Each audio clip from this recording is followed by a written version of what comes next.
And of course, the crowd's still buzzing with the fact that Don Quarry's gone from the final.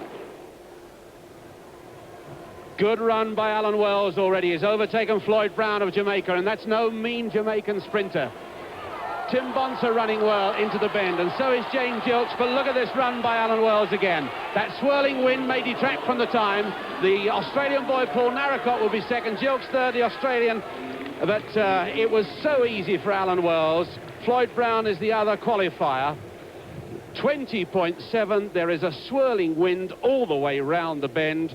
The first semi-final was won in 21-1. Men's 200 metres final. Dill of Bermuda lane 1, Narracott Australia lane 2, Wells of Scotland with not too bad a draw in lane 3, Floyd Brown Jamaica lane 4, Hoyt England lane 5, Rick Hopkins Australia lane 6, Jimmy Gilkes of Ghana lane 7, and Bradford of Jamaica right on the outside. The man with the tough draw here is Kelvin Dill on the inside because the bends are so tight. It was the draw that Wells wanted to avoid. He didn't want this place either.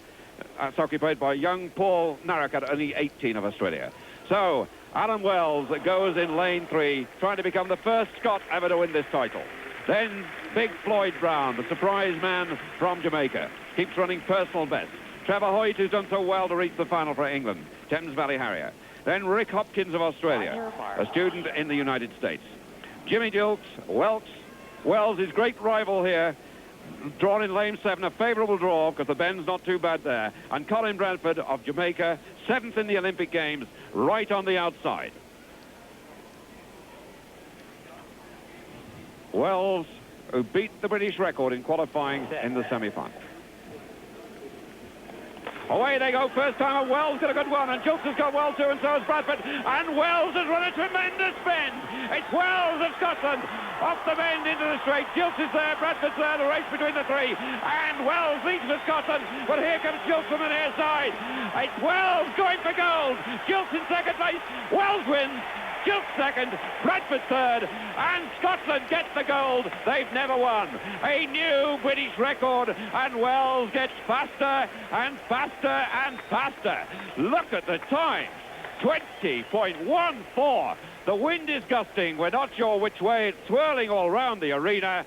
But what a run by the man who 8 years ago, when Don Quarry first won the gold medal, was raking the long jump pit in Edinburgh. Watching. Quarry went out in the semi-finals with that pull muscle. That was unfortunate, but would he have beat Wells? It's open to question. This is power running at its very best. He's hugging the line there. He comes down the straight absolutely relaxed, and Jimmy Gilkes of Guyana, the man he feared, could never get in a blow at all. In fact, Wells was never losing ground at all. A superb picture of relaxation as he drives for the tape. Gilkes is closing there. He's never going to get there. Gilkes is in second place and Bradford third. Just looked as if Allan was bending a little bit in the final few strides. Anxious that the tape should arrive. And young Trevor Hoyt back in 7th place. That was a splendid piece of running by Allan Wells. And this is a British sprinter who could now stand alongside the very best in the world, without doubt. Talking to him the other night, he is a piece of classic sprinting. The power is there, the smooth action, the long stride. And now as he hits the straight, he's in front. And he's driving for the tape. Compact. And he's just there. He starts to lose his form in the last 3 strides. He must have known that gold medal was just 3 strides away.